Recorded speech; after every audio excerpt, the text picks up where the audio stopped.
nokuleta ganuga politician agalimwa mubera mubalaba ngolusi befula ba opposition naye buli radio buli TV je baberako bakuma NUP ngani abawa sente Museveni kakati oluvanyuma lwe byonna investment eyo na jatade mu billions ne billions abatasubira ntoboli awanafuna yo bululo butegerekeka naye kimuweddeko bimuweddeko kulaba nga abantu bachamu rejectinga n'okusinga bwe bali bakola kati akalulu kano mukalabye nze nali ku polling station ebya tujja kubyogera ku mande nga tubriefinga bana mawulire naye zinali ku polling station ezenjawulo nga ba RDC bus taking over NUP ya deploying ba RDC mu Kawempe North ya deploying ba RDC abagobanga ba supervisors baffe ku polling stations ne bakuba abantu ne basiba abantu baffe kati wenjogera bali mu makomera ne bagoba polling supervisors n'abalala bonna so baswaleko naye kansembe kino tubasaba mugende mu koti kubanga naffe mutuwadde omukisa okuleeta obujulizi bwaffe obulaga amanyanga gonna ge mukoze mu kalulu kano tubasaba Todong n'abalala tubachallenginga mugende mu koti mutunyonyole obululu 7 bwe mwewa mwabujawa ebina mwabijawa ebisatu mwabijawa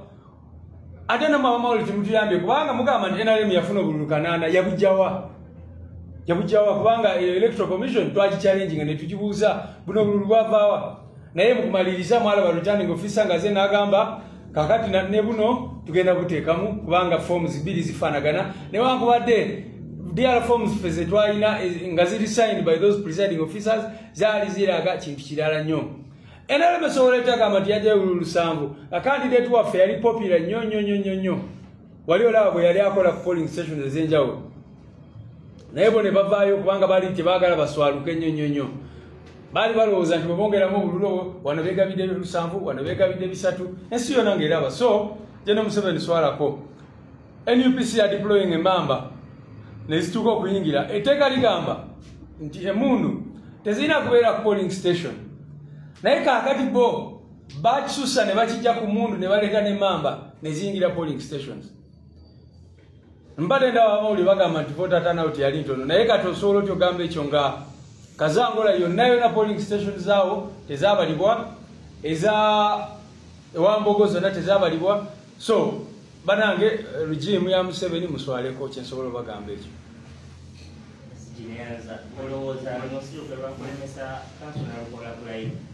tebalina kyebatugamba ku nsonga eyo kansolo nalukola agenda kulayira etteeka tebakkiriza nabakkiriza kukola ebyo byogerako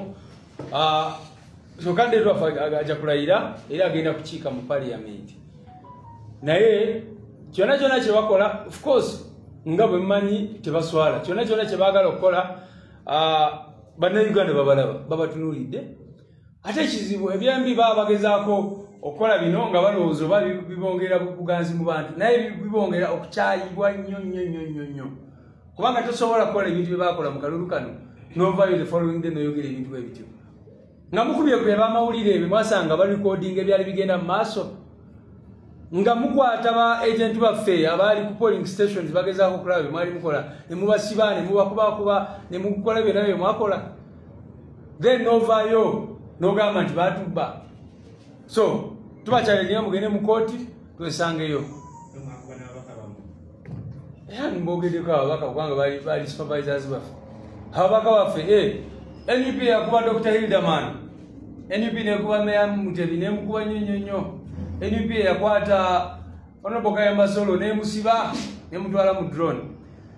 naye bino tebitwewunyisa mujjukira wano Jati Juice yali ekuba abantu temwawulira regime officials nga bagamba nti bajati NUP yebemployinga temwabalaba ababadde abatalina nsonyi abatakyaswala so kyanaku nnyo nti batuuse ku level eyo. What I can say is that the regime has gotten to levels of shamelessness that has not been seen anywhere.